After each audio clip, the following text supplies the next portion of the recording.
by-election actually begins.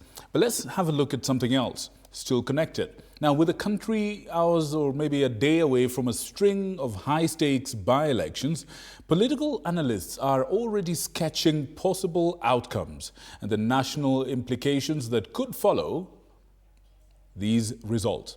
Now, their eyes are on Mount Kenya, the opposition strongholds, and the heavyweight politicians who have thrown their muscle behind these mini polls, from the Deputy President Kithure Kindiki and Prime Cabinet Secretary Musalia Mudavadi to CS Jeffrey Ruku and Speaker Moses Wetangula.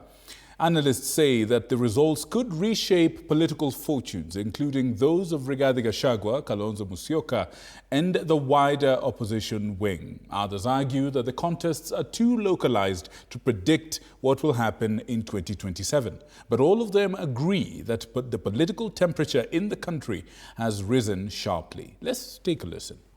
Ni leo si leo. Ni leo si leo. For the past 2 weeks, it has been a tug-of-war between the government and the opposition, each side pulling strongly towards its own interests. The by-election campaigns have marked by sharp political exchanges and even moments of violence. One might think the outcome of these by-elections determines the political survival of the candidates involved.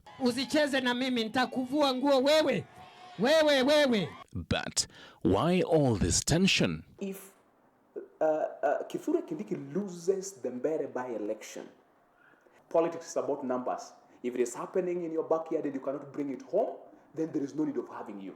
That is politics. Political analysts predict that the results of these by-elections may shift the country's political trajectory, with the winners positioning themselves as dominant players ahead of the 2027 general election. We know Kindiki mostly come from that side of Mount Kenya. And for him also to prove himself relevant and worth the seat of DP, he must try to bag that seat.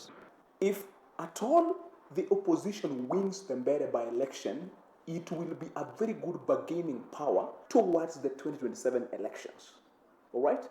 Okay? Because they will actually show the government that we have stamped our authority that Mount Kenya has shifted completely away from you.